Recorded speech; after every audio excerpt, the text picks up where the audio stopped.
I'm Barb. And I'm Alex. And we're Enchanterium. And we are in Spain. And we are going to draw our next prompts for the Random Challenge. Cancer edition. I had to go to Spain for an internship and Alex tagged along. While we were there, it was time to decide what random prompts would dictate our next custom. As per the rules, we had to come up with a new randomization method, and being away from home and on a beach, we decided to do as follows. We took a photo of shells, which we picked on the beach, and tossed them onto a drawing in the sand in the shape of a crab. Cthulhu crab, obojętne. The one closest to the mouth of the crab was the prompt that we would choose. Each of us tossed the shells once, and we compared them to the photo we took before. Where's the tiny one? I would say this one.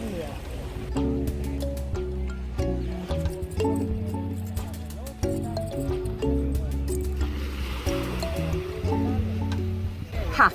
Did it break or? No, it was like this. So, this one is 9 and this one is 19 from our list. And the list was randomized to be Vampire and Chibi. That's pretty cute, I right? think it can work because there are vampire crabs. So maybe we can get inspired from that. That's pretty cool. Vampire crabs are these super cool purple and pink creatures with yellow eyes, and chibi is a style of drawing with a very big head and small body, usually super cute.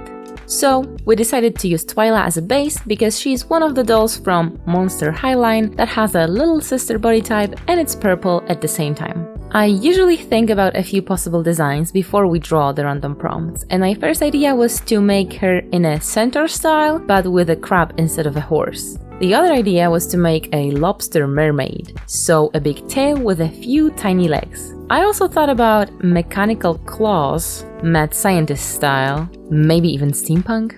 Enchanterium never did a steampunk doll. It's because Alex secretly hates it. That's true! But the chibi prompt changed everything, and because this art style is about huge heads, I decided to go with a crab head. To make her look more crustacean, I decided to modify her legs. I'm cutting her toes and heels with a Dremel tool and sanding them to look pointy. Let's take care of the head. This time the editing magic didn't work as I planned, so we have to take her head manually. And it's a perfect opportunity to show you my new Enchanterium mug. It has an old school tattoo illustration on it and will be my new best head removing mug. We also have a Have an Enchanted Day mug available and a few more items in our merch shop. Please check it out. We plan to add a few more designs connected to the Zodiac series. After a few minutes in a rejuvenating hot spring, Twyla is ready for a makeover. I'm taking out her hair and opening the head in the back to straighten the vinyl with hot glue from inside.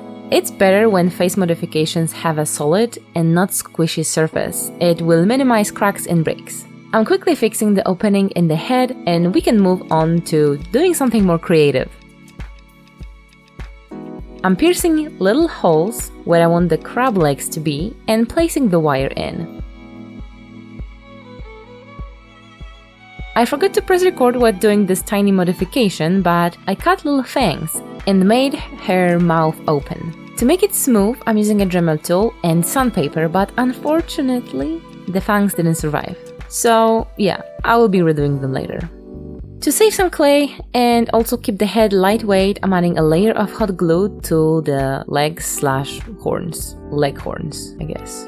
I have a fresh package of epoxy sculpt that I ordered after we ran out of it in Gemini video. For the first time I'm using a different color than gray, but it works the same as the original one. I'm wrapping the armature with it, and I have to say, fresh epoxy is so good to work with. It's so smooth and so easy to shape. Why this looks like a penis.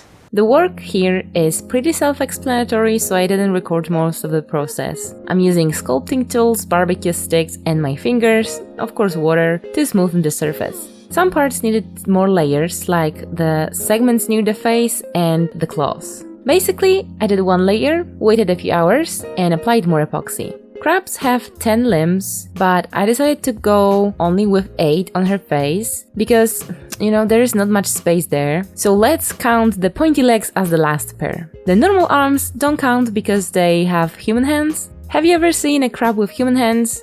Exactly, me too. So they don't count. Now it's the perfect timing for remaking the vampire fangs.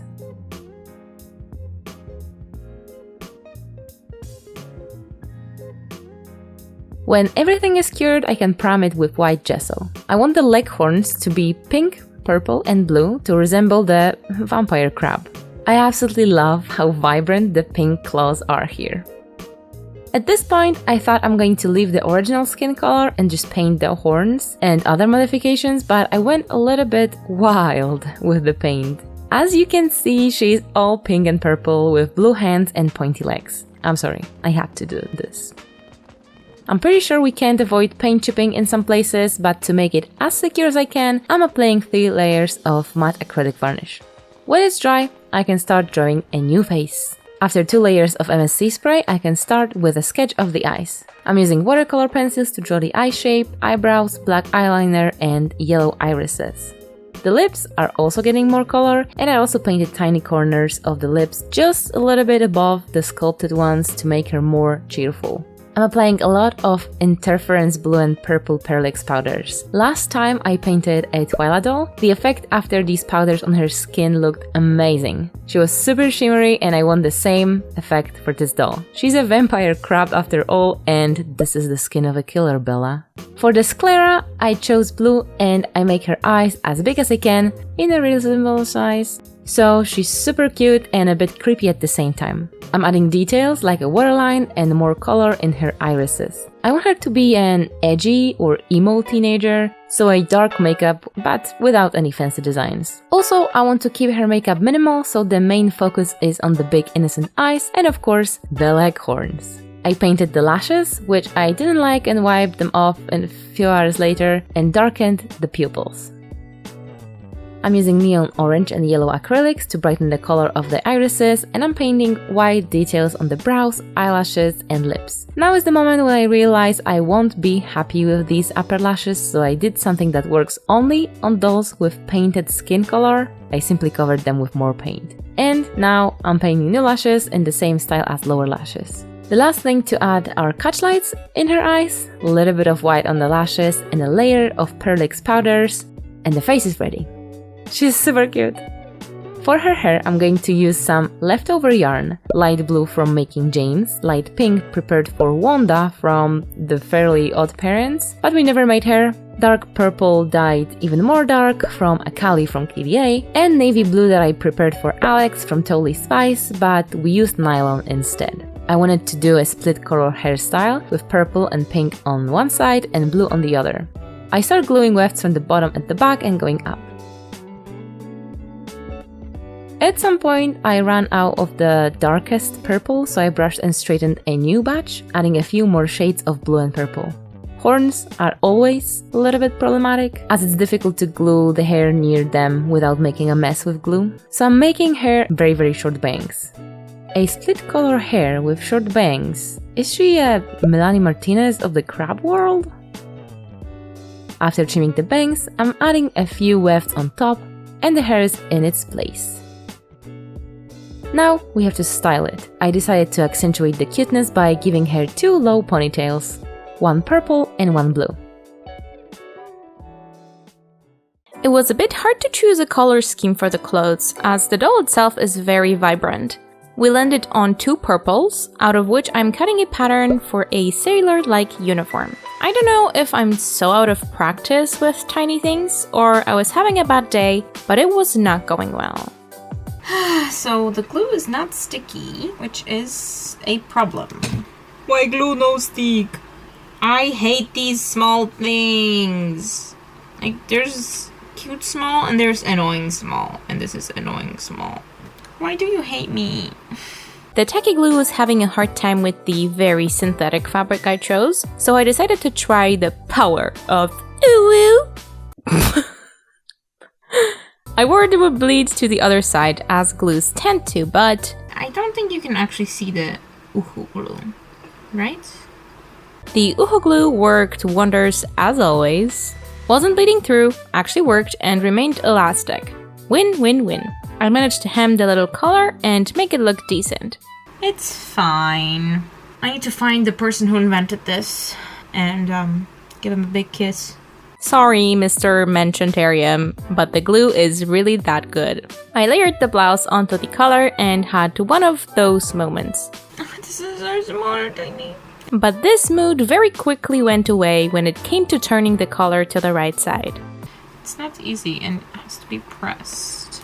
And this is my best and is what it's gonna be. Next come the sleeves, which are actually much easier to do than collars. They have little cuffs that attach to the bottom, and to put the sleeves into the cuffs and armholes they need to be gathered. I only did a small single pleat for the cuffs, and then gathered the top of the sleeve on the machine. I pulled on the threads till the edges were about the same length, and I pinned them together. Not my favorite, but I'm gonna do it by hand, because there's a balance of sanity. This hand sewing went surprisingly well and fast, so we can close the side seam and make the thing actually start resembling a wearable shirt.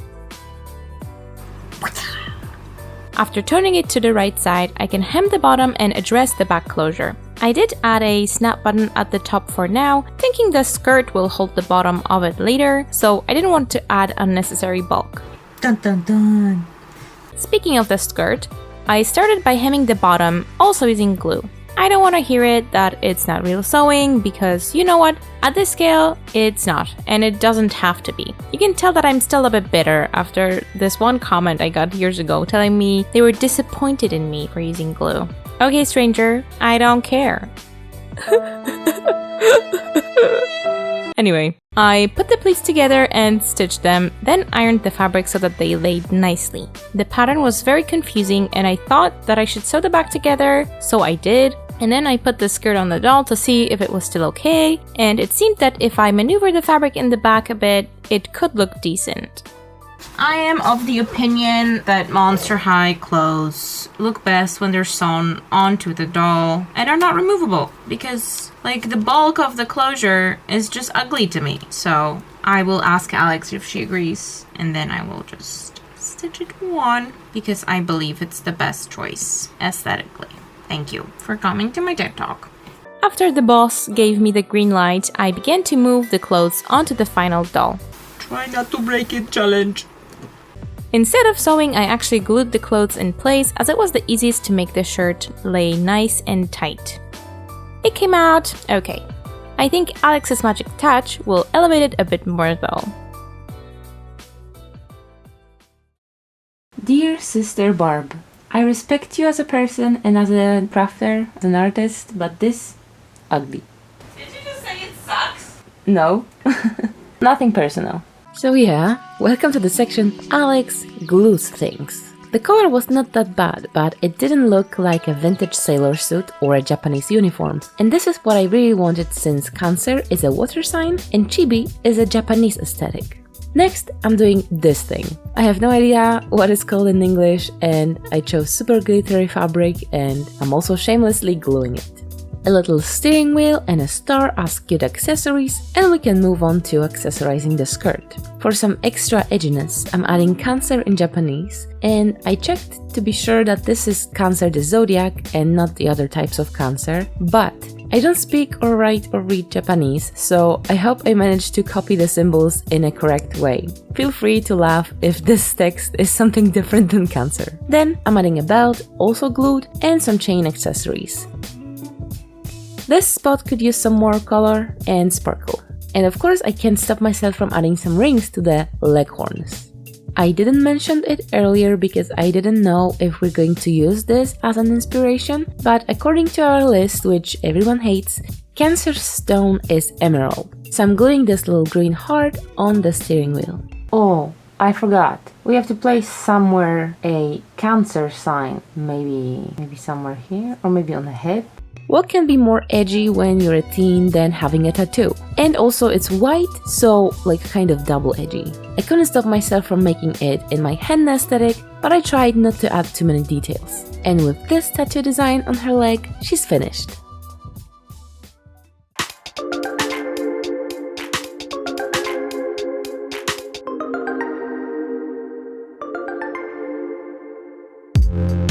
This is how she turned out. I struggled on this one, but Alex has pulled her weight and some of mine, to be honest. I'm going through a bit of busy time in my PhD work, so I'm grateful for my business partner. I love how all of our Zodiac dolls so far are so different from one another. The randomization of prompts definitely helps. If you have ideas for the prompts for our further Zodiac dolls, let us know in the comments, and if you want to own one of the Zodiac dolls, be sure to check out our Patreon. If you join now, you will be able to catch us live on Sunday with our after party show, where we chat about past and future projects and generally have fun. The links are of course in the description.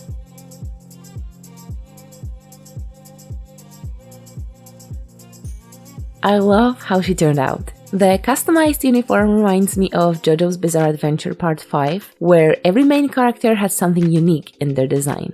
And also she looks a little bit like Draculaura, with the cute but edgy aesthetic, pink highlights in her hair, and being a friendly vampire. My first idea for this series was to create a Zodiac High, inspired by Monster High of course. She looks like she could be a student there, right? What do you think of her? Let us know in the comments down below.